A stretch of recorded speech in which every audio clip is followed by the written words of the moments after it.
Ó Mãe Santíssima, intercedei por nós para que possamos bem compreender os ensinamentos de vosso Divino Filho, nosso Senhor e Salvador Jesus Cristo, e as explicações dos pais da Igreja.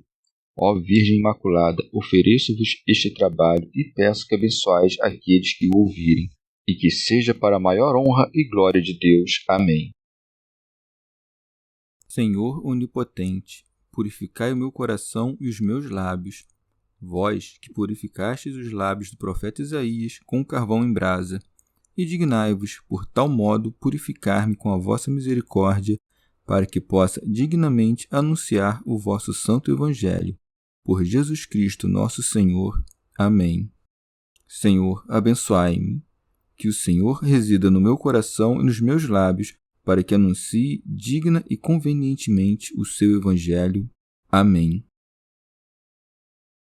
Evangelho de Nosso Senhor Jesus Cristo, segundo São Mateus. Numerosas curas junto ao lago. Jesus, partindo dali, foi para as cercanias do mar da Galileia, e subindo a uma montanha, sentou-se. Logo vieram até ele numerosas multidões trazendo coxos, cegos, aleijados, mudos e muitos outros, e os puseram a seus pés, e ele os curou, de sorte que as multidões ficaram espantadas ao ver os mudos falando, os aleijados sãos, os coxos andando e os cegos a ver, e deram glória ao Deus de Israel. Segunda multiplicação dos pães. Jesus, tendo chamado os discípulos, disse: Tenho compaixão da multidão, porque já faz 3 dias que está comigo, e não tem o que comer. Não quero despedi-la em jejum, por receio de que possa desfalecer pelo caminho. Os discípulos lhe disseram: De onde para essa certa multidão? Jesus lhes disse: Quantos pães tendes? Responderam: 7 e alguns peixinhos.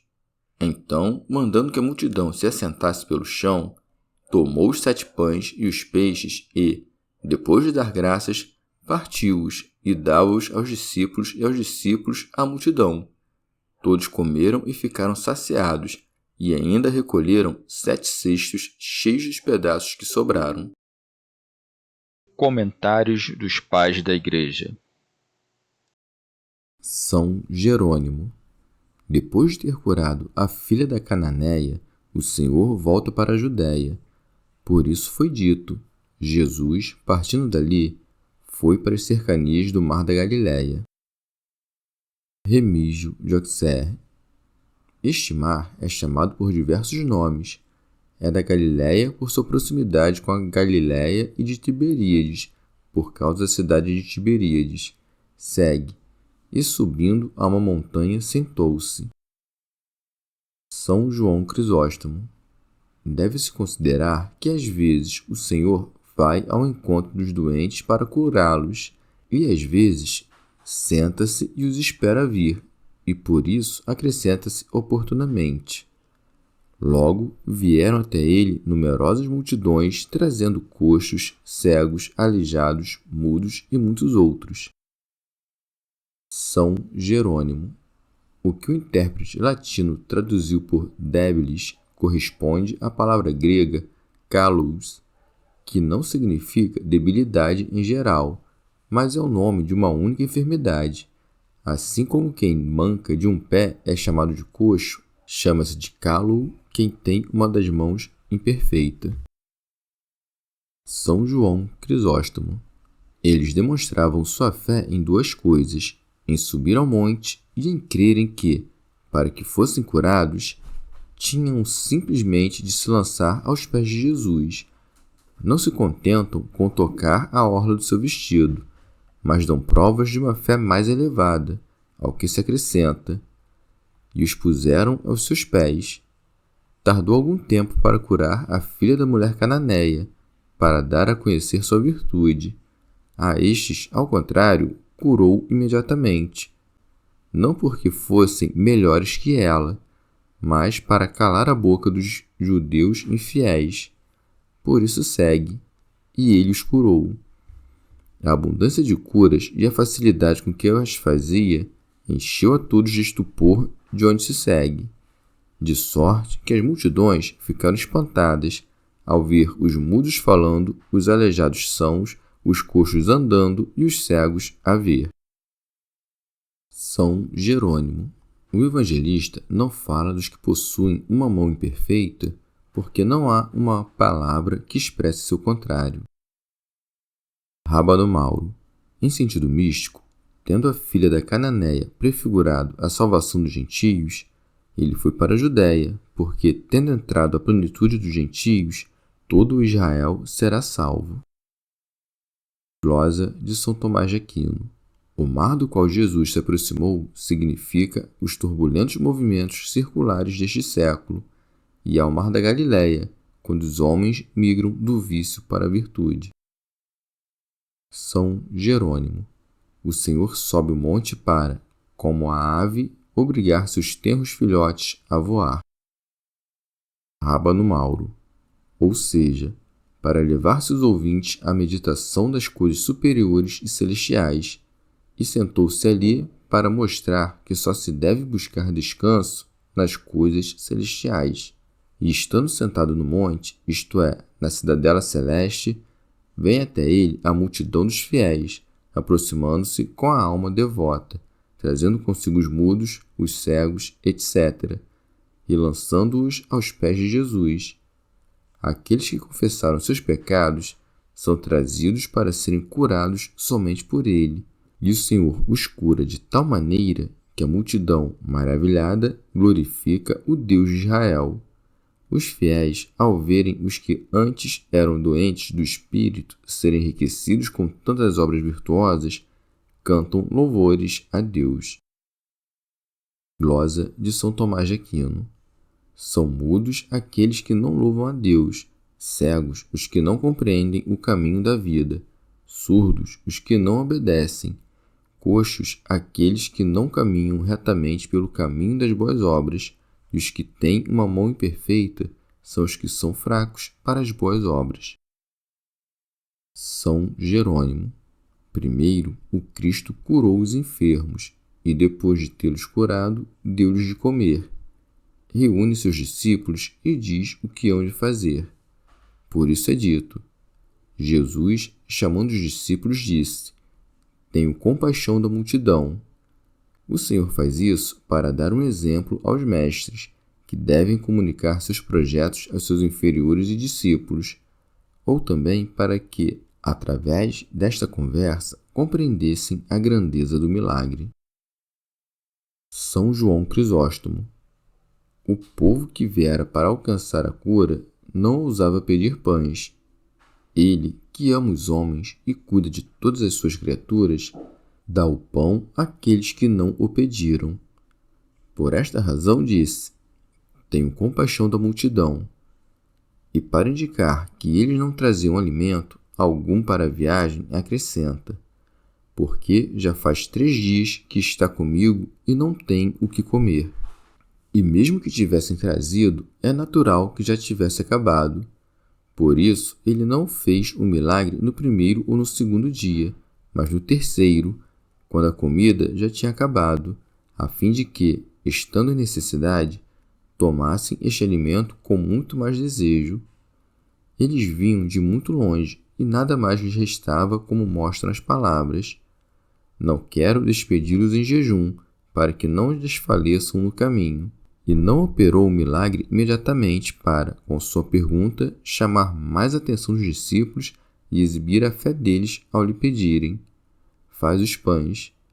E ainda que Cristo fizesse muitas coisas que recordassem aos discípulos o primeiro milagre, fazendo-os distribuir os pães e repartir os cestos, a disposição deles era ainda muito imperfeita, como se vê pelo que segue.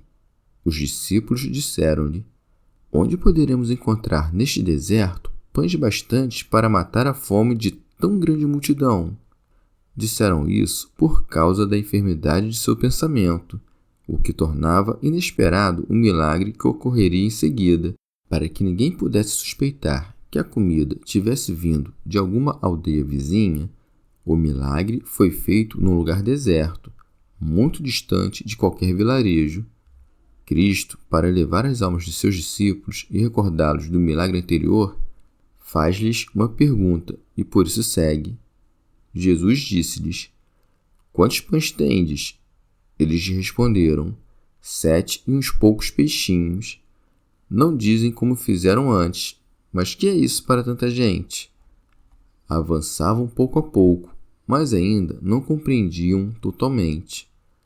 O amor dos apóstolos pela verdade é admirável, pois mesmo em seus escritos não ocultam seus grandes defeitos, e não é pouca coisa acusar-se de ter esquecido logo um milagre tão grande. Também é admirável a sabedoria deles. Venciam a fome sem nem fazer caso de comer, pois estando no deserto já havia 3 dias, não contavam com mais que 7 pães. O Senhor fez várias outras coisas similares às do primeiro milagre. Mandou que se sentassem na terra e fez com que os pães aumentassem nas mãos dos discípulos. Por isso segue. Ordenou então ao povo que se sentasse sobre a terra. São Jerônimo. Já falamos disso anteriormente e é ocioso repeti-lo. Detenhamo-nos somente naquilo em que diferem os 2 milagres. São João Crisóstomo. É diferente o final dos 2 milagres, por isso segue. Ainda recolheram 7 cestos cheios dos pedaços que sobraram. Os que tinham comido eram 4.000 homens, sem contar mulheres e crianças. Por que as sobras foram menores neste milagre, se o número dos que comeram era menor? Ou por que os cestos eram maiores, ou para que a diferença permitisse recordar os 2 milagres. No primeiro, o número de cestos era igual ao dos apóstolos, e no segundo, igual ao dos pães. Remígio de Auxerre. Nesta passagem do Evangelho, é preciso considerar a operação da divindade e da humanidade de Cristo. Ao ter piedade da multidão, revela ter a fragilidade do afeto humano. Ao multiplicar os pães e alimentar a multidão, revela a ação da divindade. Isso destrói o erro de Eutiques, que afirmava haver em Cristo uma só natureza. Santo Agostinho. Certamente não será fora de propósito advertir sobre este milagre que, se algum dos evangelistas tivesse falado sobre ele sem se referir ao outro dos 5 pães, pensaríamos que contradizia os demais. Mas como é o mesmo que narra este milagre dos 5 e aquele dos 7, ninguém pode pôr em dúvida e todos devem admitir a existência de ambos os fatos. Fazemos esta advertência para que, quando encontrarmos algo que o Senhor fez narrado de formas diferentes por 2 evangelistas, e esses 2 relatos nos pareçam inconciliáveis, entendamos logo que se trata de 2 fatos distintos, narrados cada um dos 2 por um evangelista. Glosa de São Tomás de Aquino. É de se notar que o Senhor primeiro cura as enfermidades e depois dá o alimento, pois é preciso que primeiro sejam removidos os pecados e depois a alma seja alimentada com as palavras de Deus. Santo Hilário de Poitiers. Assim como aquela primeira multidão que o Senhor alimentou representa o povo que creu dentre os judeus, assim também esta última é figura do povo gentio, e os 4.000 homens reunidos representam a inumerável multidão reunida desde as 4 partes do mundo. São Jerônimo.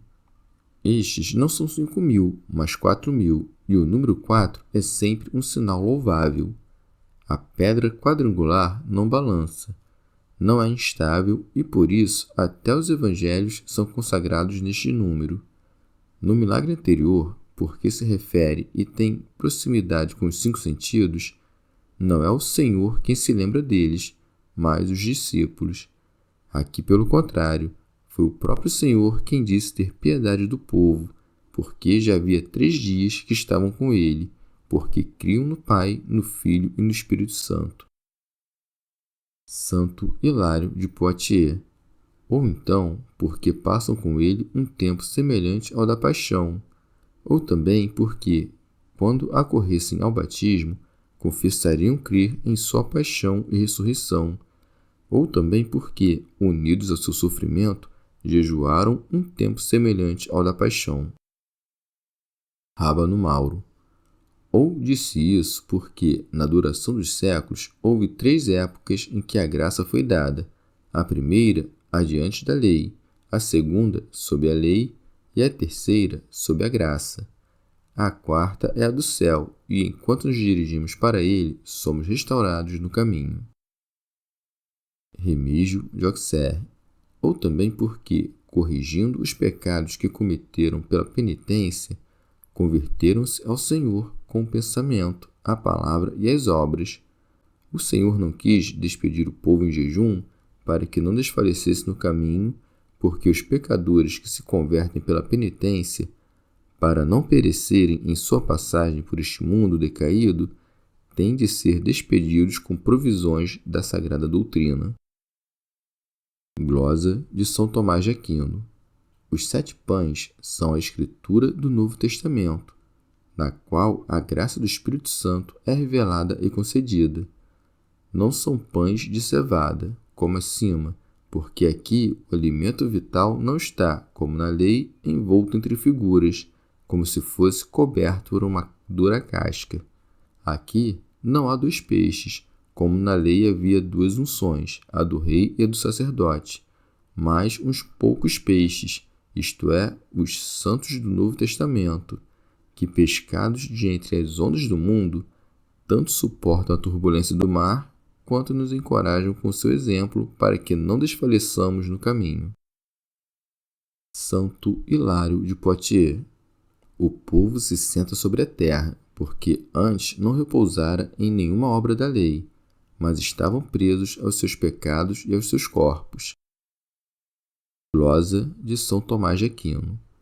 Ou também, no primeiro milagre, sentaram-se sobre a erva para reprimir os desejos da carne, e no segundo, sobre a terra, porque ele lhes manda abandonar o mundo.